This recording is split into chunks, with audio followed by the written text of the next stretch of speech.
2K Sports. I'm glad to have you with us for NBA basketball. Wednesday in the NBA. It's going to be the Oklahoma City Thunder up against the Houston Rockets. And now let's head to Houston. We'll be listening in on Kevin Harlan and company for today's broadcast. Coming to you live on 2K Sports, this is the NBA. Hi, everyone. Kevin Harlan alongside my broadcast partner, Steve Kerr and Clark Kellogg. It's great to have you with us. Now a chance to check out tonight's starting lineups. First for the Thunder, backcourt is Westbrook and Cephalosha. And in the paint, holding down the pivot, a physical and bruising big man at 6'10", Big Perk, Kendrick Perkins. And it's Durant, and it's Ibaka in at the 4. And then for Houston, manning the backcourt, Jeremy Lin along with James Harden. And it's center, the most dominant physical presence in the NBA, the elite defensive big man, Dwight Howard. Then there's Chandler Parsons, and it's Ashik in at the 4 slot.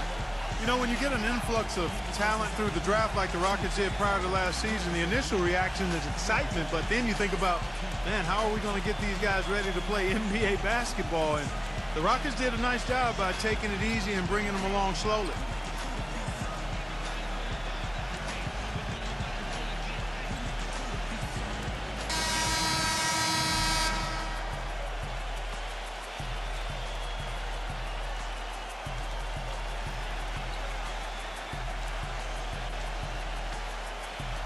And for the Rockets, you look at how that strategy worked out for them, and it was exactly what they needed. Got off to a quick start last year, and, you know, Steve, toward the end, their rookies were fresh and able to contribute when it mattered most. You know, Kevin, it's hard for fans to see a player get drafted and not immediately see the floor, but a lot of times that's the best route. You know, you give a player time to adjust, you make him earn it, and by the end of the season, he can be a very effective player. I think plenty of the Rockets players proved that last season. You know, often when we think of freakish athleticism in the NBA, it's those with strength and explosiveness like LeBron or Dwight Howard. But Kevin Durant physically is unique in his own right. Sure, he's got a slight build, but his mobility for his height, unparalleled. You think about the length of Kevin Durant, the reach of a center with the fluidity, Steve, of a guard. Such a rare combination, Kevin, and it gives him a huge advantage at both ends of the floor. I mean, defensively, you think about the blocks and the steals and rebounds, and then offensively, the ability to play above his opponents. And Westbrook, here we go. Outside Durant. Puts up a 3. Dwight Howard pulls it in. And here's Houston. Harden outside. Harden draws the double. Ashik. Parsons outside. Clock at 6. Houston moving it around. Lin fires. Here's Ashik. And at last they get one to fall. Now they finally connect with their 4th shot of the game. Houston on D. It's Westbrook with the drive. Great tee that time from Ashik. That's terrific defense right there to prevent from converting in close. Harden dishes to Lin. The feather touch on the finger roll. Beautiful. Little touch of class there, guys. The end of that play with the finger roll. Westbrook gets to Durant. Back to Westbrook. Feeds to Perkins. The Thunder with another miss. You know, one thing with Scott Brooks, guys, he's very consistent with his message. You listen in on those timeouts. It's all about getting stops. Defense, defense, defense, and letting their offense come from that. Now let's go to Doris Burke, who had a chance to catch up with head coach Scott Brooks. He said he certainly followed the rise of Jeremy Lin into a prime-time point guard in this league, and he told me we need to try to limit his penetration. That's where he's most effective, slashing and with the drive and kick. Guys, Lin has certainly been working to improve his outside shot, but sometimes you have to pick your poison, and they'll live with him shooting from outside. Back to you. All right, Doris, thanks. And Clark, you mentioned Brooks' single-mindedness. He stayed pretty constant with his rotations, too.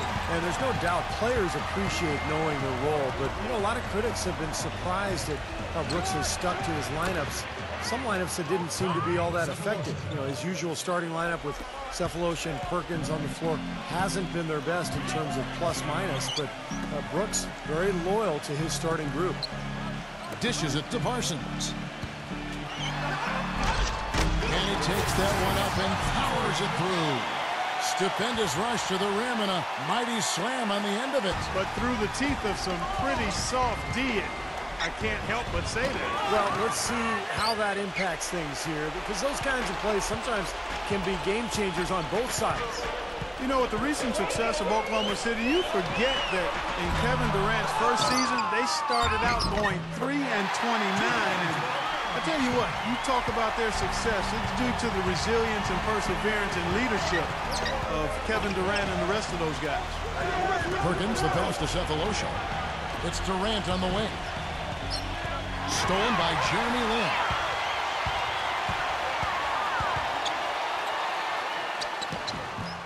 Off the left rim and out. Well, there is a culture of hard work, as Clark is talking about, and the perseverance for this Oklahoma City Thunder organization. Their star players, Steve, get a lot of credit, but it's the whole organization, don't you think? No question. It's the culture that was set. Scott Brooks has continued to kind of establish that atmosphere in the locker room.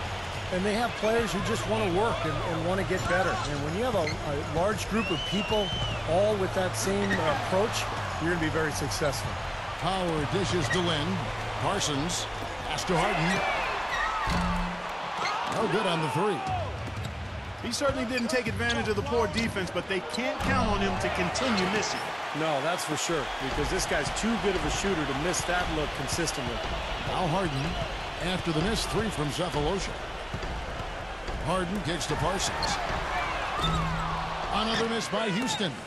Well, you could, in some ways, call Chandler Parsons' first season a mild surprise, but he really accelerated things in his second season. He improved in all parts of the game and really showed he could be a top option for a team offensively. He's got such versatility, and his shooting range is unlimited. And it's blocked by Harden. And there's the foul. It goes on Serge Ibaka. That is his first foul of the game. And a new group in here for the Thunder. Hashim Thabit, who's checked in for Perkins. Collison comes in for Serge Ibaka. Jeremy Lamb's checked in for Cephalosha. And Reggie Jackson subbed in for Russell Westbrook. And it's out of bounds to the Rockets as Houston retains possession. Well, for Chandler Parsons last season, Steve, top 20 in minutes played, and he was more effective in his minutes. He really utilized every one of them well. Yeah, he improved his shooting in every dimension, Kevin, from the field, from the outside, and especially from the foul line. Upped his scoring rate dramatically, really has made strides across the board. Seems to me that anytime the game is on the line, I mean, he's perfectly willing to be the hero, or the GOAT for that matter. And that's what it takes to be clutch in big situations. You can't be afraid to fail. You know, Steve, something else that jumps out at me about him is how often he thwarts penetration with his active hands. I mean, he gets a lot of his steals as players try to make their way to the basket. Gotta love the inside-out game there, guys. Here's Harden on the wing. Out of bounds, Oklahoma City takes possession. Oklahoma City's gone 2 of 5 from three-point land here in the first quarter. They grab their own miss. It's Durant with the drive, and it's blocked by Harden. In terms of rebounding, it's been a sensational opening quarter. I like sensational. That's a good word for it. Outside, Garcia lets it go with the three. The shot misses. Oklahoma City trailing. Now the pass to Jackson. He dishes it to Lamb. It's Durant on the wing. And stolen by Garcia. Oh, and a fast break for the Rockets. Harden outside. Launches the three. That's good. Harden's got 5. You gotta love the use of the bounce pass there. Perfect feed. For 3, Durant. No good on that last second attempt there. And we reached the end of the first quarter. The Rockets on top, up by 5.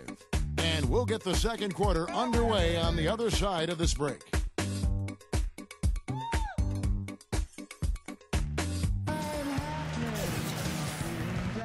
Now the second quarter getting ready to start up. Houston might have made the playoffs in the West last season, guys, but it wasn't because they were beating up on their peers. They were 24-28 against the rest of the West. That's why they got the 8th seed.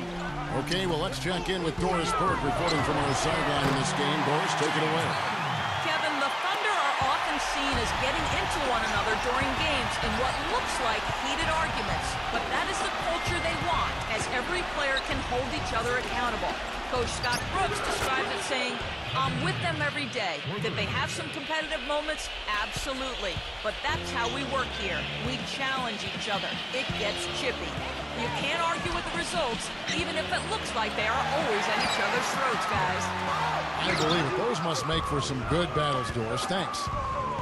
You remember the Rockets last year when they were playing a lot of teams in the West near the end of the regular season. That was when they slipped, Steve, out of the 6th seed range, got number 8. Well, of course, the West was really strong last year, Kevin, so it makes sense that you're going to struggle a little bit against all those good teams. But, Houston ended up being the only team in the West to make the playoffs with a sub-500 record against the rest of the conference. And here comes Harden, leading the fast break. Now the feed to Beverly.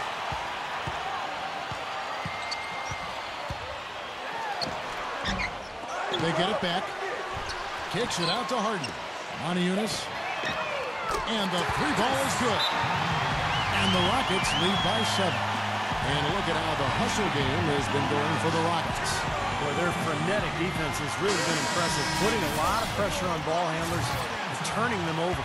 They're crashing the offensive glass hard, too. I mean, they've dropped in several second-chance baskets. And the Thunder making a switch here. Kendrick Perkins, he's checked in for Hashim Thabit.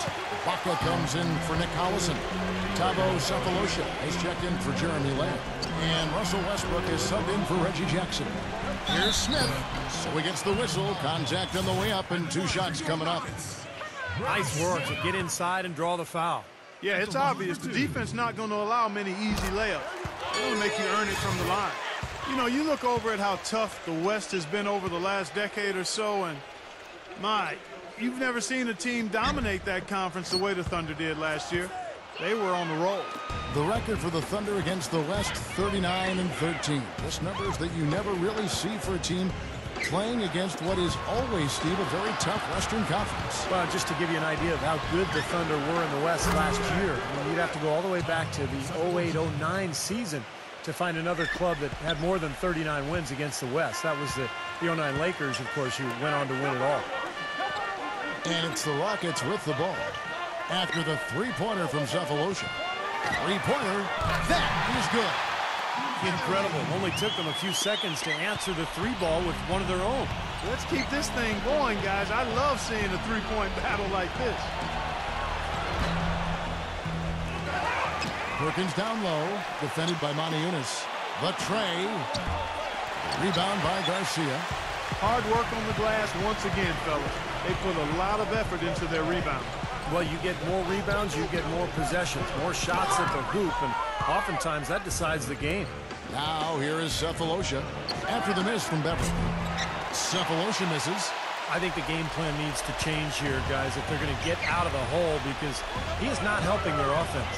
And Thabo Sefolosha, guys, he's from Switzerland. Last season enjoyed the best shooting of his career. He set career best in field goal percentage and 3-point percentage. 48% and 43% respectively. Here's the 3. No good.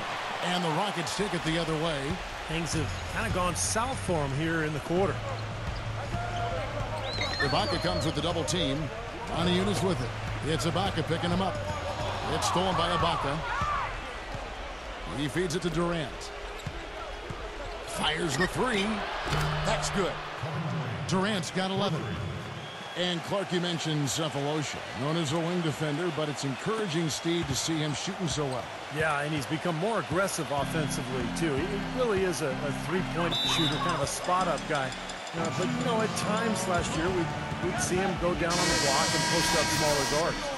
Houston with a big group substitution here.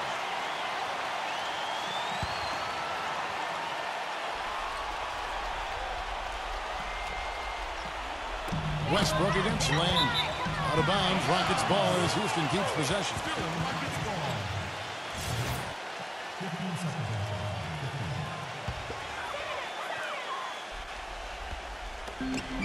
Off the inbound pass. Thunder with the rebound. Outside Westbrook. And the bucket counts, and he's on his way to the free throw line. Try to make it a three-point play. His presence is very comforting for this team. He's kind of a fallback option for them anytime they need it. You know, the Rockets did a lot to make over their backcourt last season as they brought in two big names in Jeremy Lin and James Harden. And that's not always an easy adjustment. Took a little time for both of those guys to figure out how to coexist in the pick-and-roll offense. And Doris Burke has a report for us from the sideline. Guys, Kevin Durant last season joined the exclusive 180 club. Over 50% from the field, 40% from three-point territory, and 90% from the line. It's the gold standard of shooting efficiency, something only 5 other players have done in NBA history. It was a goal of his going into the season, but his ultimate goal still remains, to win an NBA title. He said, quote, "The hunger is always there. That's my goal every year, to get to the top of the mountain." Guys, he knows it's a long road, but they've gotten so close. We'll see if this is his year. Yeah, a championship mentality, Doris. Good point. Thanks. You know, even from here, you can see that one pretty clearly. Yep, pretty obvious. And a good call by the official. The Thunder have gone 3 for 3 at the line tonight. Well, one of the highlights last season, this team shot the ball extremely well from the stripe. Huge factor. You know, something you can point to when you're talking about their areas of success last season, free throw shooting. And so Westbrook makes them both. 59 seconds left in the second quarter. Rockets leading by 3. Garcia with the ball. From downtown, Thunder with the rebound. Perkins got 5 rebounds tonight. 2 for 1 chance here. Yeah, let's see if they use the clock to their advantage. Back to Durant. Shoots the 3. Rebound Ashik. Ashik's got rebound number 7 for him tonight. Parsons, right side. And that's a foul. Let's call him Tavo Sefolosha. That is his first foul of the game. Nick Collison's checked in for the Thunder. Jeremy Lin comes in for Kevin Durant. Now here's Lin. First trip to the free throw line for him in this one. Quality free throw shooter a year ago, about 79%.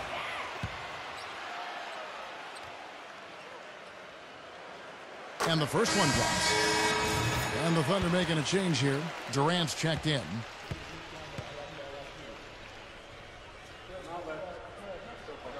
So he gets them both.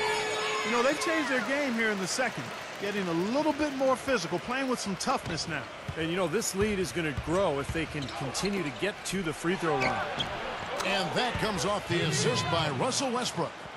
14 points for Kevin Durant. They're having much more success here in the second after missing on a few chances that they had earlier. They've locked in and zoned in here now. Lin the pass to Howard. Got a piece of it. Lin dishes to Howard. And Durant sends it back.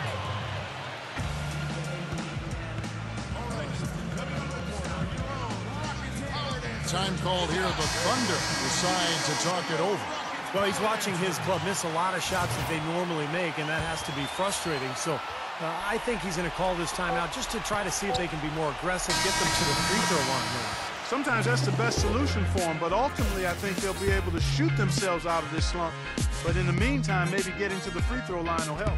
It's a tie game here in Houston. Folks, stay tuned for the halftime show with Damon Bruce.